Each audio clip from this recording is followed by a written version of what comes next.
हे माता वैष्णो, आपकी इस वीडियो को जो भी लाइक करें उसकी सभी परेशानी गरीबी तत्काल दूर कर देना, उसके लंबे समय से अटके सभी बिगड़े कार्य पूर्ण कर देना।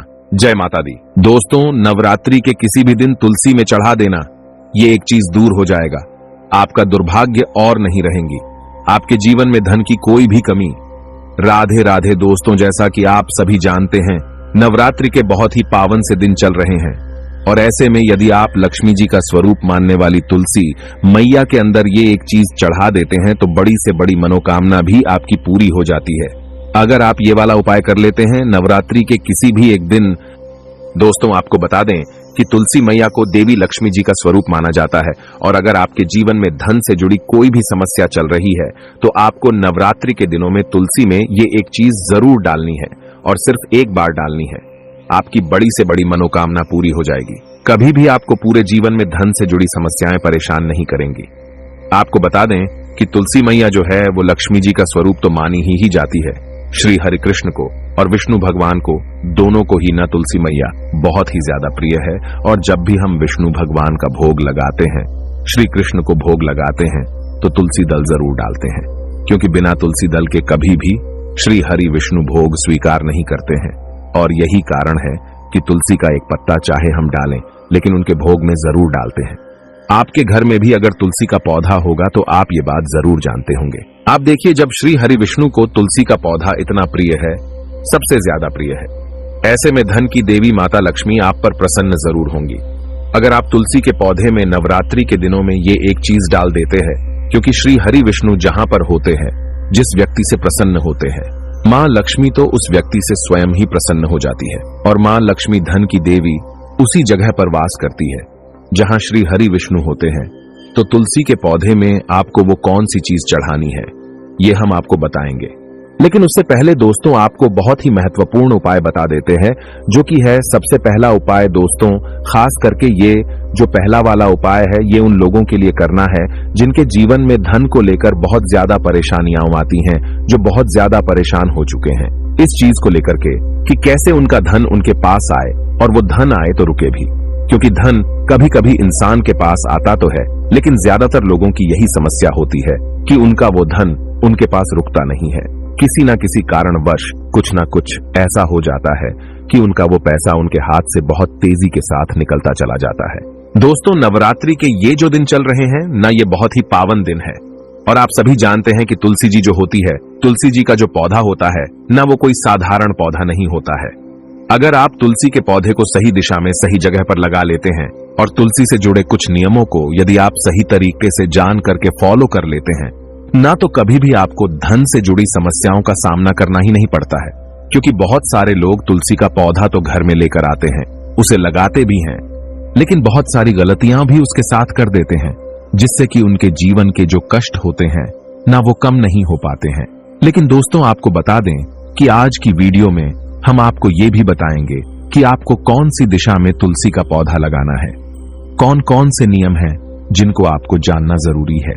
तो चलिए बात कर लेते हैं पहले उपाय की कि कौन सा है वो पहला उपाय जो आपके जीवन में धन से जुड़ी समस्याओं को बिल्कुल समाप्त कर देगा। वैसे तो ये वाला उपाय पूरे साल में आप कभी भी कर सकते हैं, लेकिन नवरात्रि के किसी भी एक दिन कर लेते हैं ना, विश्वास मानिए कभी भी आपको पूरे जीवन में धन को लेकर कोई समस्या नहीं आएगी, कभी भी आपको परेशान नहीं होना पड़ेगा पैसे के लिए।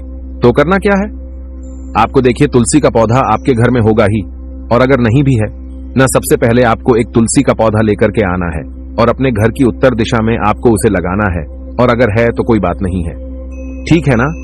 अगर आपके घर में तुलसी का पौधा है तो आपको करना क्या है, आपको एक दीपक तैयार करना है, मिट्टी का दीपक ले लीजिए, ठीक है ना। आप चाहें तो घर पर आटे का भी बना सकते हैं, तो आप चाहें तो आटे का बना लें, चाहे मिट्टी का बना लें। एक दीपक आपने ले लिया, अब आपको उसके अंदर गाय का शुद्ध देसी घी डालना है, ठीक है ना, और आपको उसके अंदर गोल वाली बाती लगानी है। अब उसी दीपक के अंदर आपको चुटकी भर हल्दी भी डालनी है, पीसी हुई हल्दी जो होती है ना, चुटकी भर उसी दीपक के अंदर जिसके अंदर आपने देसी घी डाला है ना, चाहे आटे का बनाया दिया चाहे मिट्टी का लिया दिया, आप कोई सा भी ले सकते हैं।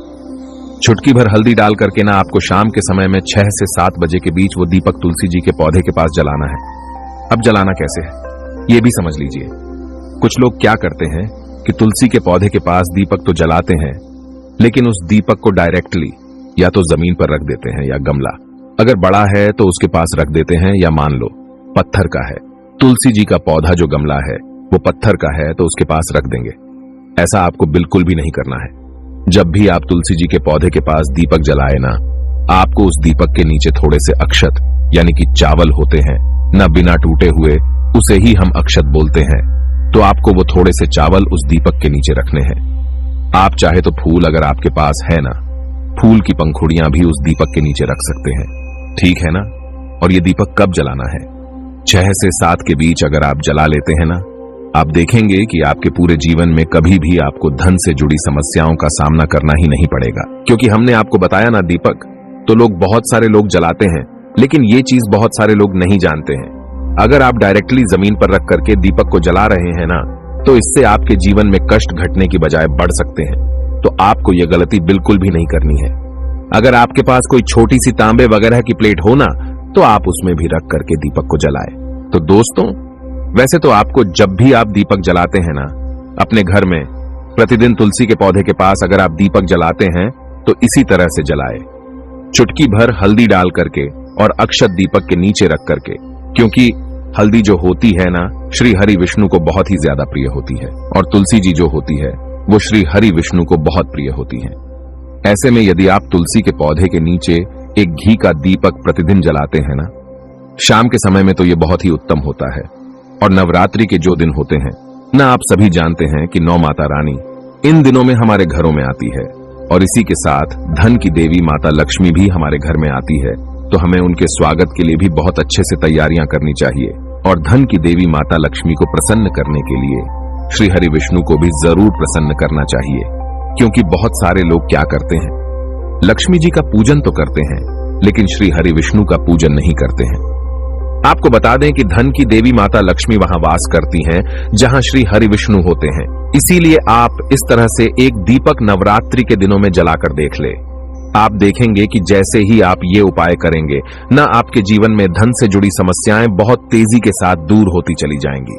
आपको अपने पूरे जीवन में कभी भी धन को लेकर परेशान नहीं होना पड़ेगा। आपके घर के जितने भी सदस्य होंगे न, सभी के सब सुख को भोगेंगे और सुख समृद्धि का आपके घर में वास होगा। तो दोस्तों, ये तो था पहला उपाय जो हमने आपको बताया है। दोस्तों, अब जल्दी से बात कर लेते हैं दूसरे उपाय की। अब ये जो दूसरा उपाय है ना, ये खास करके उन लोगों के लिए है जिनके जीवन में पैसा आ ही नहीं रहा है। एक होता है कि पैसा आ रहा है, रुक नहीं रहा है, और एक वो लोग भी होते हैं जो दिन रात मेहनत करते हैं, उसके बाद भी सफलता नहीं कर पाते हैं, या उनके जीवन में हमेशा उन्हें धन को लेकर बहुत ज्यादा परेशान होना पड़ता है, या जिन्हें ऐसा लगता है ना कि अब उनके जीवन में कोई रास्ता नहीं बचा है। कैसे करें, क्या करें? कहीं से उन्हें ऐसा लग रहा है कि अब हर तरफ से हार चुके हैं ना, तो उनको ये वाला उपाय करना है। विश्वास मानिए दोस्तों, आपके जीवन में चाहे आप किसी भी मोड़ पे हो, चाहे आपको कितनी भी बड़ी समस्या क्यों ना हो, धन को लेकर आप कितने भी परेशान क्यों ना हो, आप ये दूसरा वाला उपाय अगर कर लेते हैं न, कभी भी आपको अपने पूरे जीवन में धन को लेकर कोई समस्या नहीं आएगी, कभी भी आपको परेशान नहीं होना पड़ेगा। देखिए, जब व्यक्ति का दुर्भाग्य उसके पीछे पड़ जाता है, तब व्यक्ति हर तरफ से हार जाता है। और ये वाला जो उपाय हम आपको बता रहे हैं कि आपको नवरात्रि के दिनों में तुलसी में ये एक चीज डालनी है, ये आपके दुर्भाग्य को भी सौभाग्य में बदल देगी। तो करना क्या है, आपको लेना है सिर्फ गाय का कच्चा दूध, ठीक है ना? कच्चा ही दूध लेना है। आपको ये चीज बिल्कुल ध्यान रखनी है। और वो कच्चा दूध आपको जल में मिला करके, आपके घर में जो शुद्ध जल आप तुलसी जी में चढ़ाते हैं ना, उसी जल के अंदर मिला करके आपको तुलसी की जड़ में डालना है। किस दिन? नवरात्रि के किसी भी दिन, किसी भी एक दिन ये उपाय कर लीजिए, केवल रविवार का दिन छोड़ करके। क्योंकि आपको बता दें, रविवार के दिन, एकादशी के दिन, अमावस्या के दिन, पूर्णिमा के दिन, इन दिनों में कभी भी तुलसी जी के पौधे को ना छुआ जाता है, और ना ही तुलसी जी की जड़ में दूध चढ़ाया जाता है, और ना ही जल चढ़ाया जाता है। लेकिन नवरात्रि के दिनों में यदि आप एक दिन ये उपाय कर लेते हैं कि तुलसी की जड़ को कच्चे दूध से आप सींच देते हैं, श्री हरि विष्णु और माता लक्ष्मी आपके जीवन में किसी भी दुख को, किसी भी कष्ट को, कितनी भी बड़ी धन की कमी को होने नहीं देते हैं, रुकने नहीं देते हैं। उन दोनों का आशीर्वाद आपको ऐसा मिलता है कि आपके जीवन के सारे कष्ट, सारे दुख कहीं दूर ही भाग जाते हैं। जी हाँ दोस्तों, क्योंकि कहते हैं जो व्यक्ति तुलसी की जड़ को कच्चे दूध से सींच देता है, उसका दुर्भाग्य भी सौभाग्य में बदल जाता है। और दोस्तों, अगर ये उपाय आप बृहस्पतिवार के दिन कर लेते हैं, तो आपको बता दें कि ये उपाय सोने पे सुहागा हो जाता है। अगर आप बृहस्पतिवार के दिन तुलसी की जड़ में कच्चा दूध चढ़ा देते हैं और शाम के समय में, ठीक है न, शाम के समय में जो आप दीपक जलाते हैं, तुलसी जी के पौधे के पास उसके अंदर चुटकी भर हल्दी डाल देते हैं, तो ये उपाय और भी ज्यादा बढ़िया हो जाता है। तो आप प्रयास करें कि जब भी आप तुलसी जी के पौधे के पास शाम के समय दीपक जलाए, उसमें एक चुटकी हल्दी जरूर डालें और तुलसी की जड़ में, ठीक है ना, तुलसी की जड़ में आप कच्चा दूध जरूर डालें, खास करके बृहस्पतिवार के दिन। और दोस्तों, इसी के साथ जल्दी से बात कर लेते हैं तीसरे उपाय की। देखिए, अगर आपके घर में कोई बहुत ज्यादा बीमार रहता है, बीमारियां आपके घर में पीछा नहीं छोड़ती है, तो आपको क्या करना है? जो जल आप तुलसी जी के पौधे में चढ़ाते हैं, उस जल के अंदर आपको चुटकी भर हल्दी डालनी है और हल्दी मिला हुआ वो जल आपको तुलसी जी के पौधे को चढ़ाना है। आपके घर में कभी भी कोई व्यक्ति बीमार नहीं होगा। आपके घर के जो रोग है, जो कष्ट है, वो बहुत तेजी के साथ आपके जीवन से दूर होते चले जाएंगे और धन की वर्षा आपके घर में होने लगेंगी। अगर आप ये वाला उपाय भी कर लेते हैं, चुटकी भर हल्दी डाल करके आप वो जल तुलसी जी को अर्पित करते हैं,